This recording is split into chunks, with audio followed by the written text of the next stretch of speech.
রাঙামাটি কাপ্তায়স্থ কর্ণফুলী পানি বিদ্যুৎ কেন্দ্রের ১৬টি স্পিলওয়ে ৬ ইঞ্চি করে খুলে দেওয়া হবে আজ রবিবার সকালে।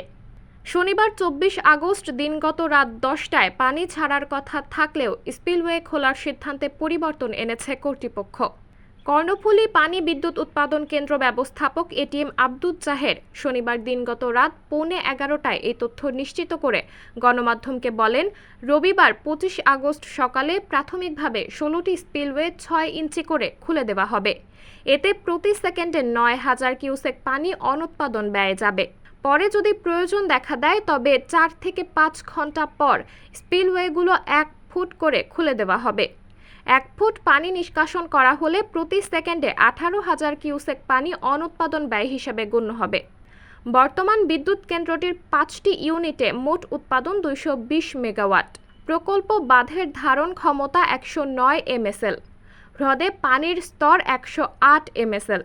কর্ণফুলী পানি বিদ্যুৎ উৎপাদন কেন্দ্র ব্যবস্থাপক ভাটি অঞ্চলে ক্ষয়ক্ষতি বিষয়ে বলেন, বাঁধের নিরাপত্তায় ১৬টি স্পিলওয়ে ১ ফুট করে খুলে দিয়ে হ্রদের পানি নিষ্কাশন করলে চট্টগ্রাম জেলার রাঙ্গুনিয়াস্থ গুমাই বিল তলিয়ে যাবে।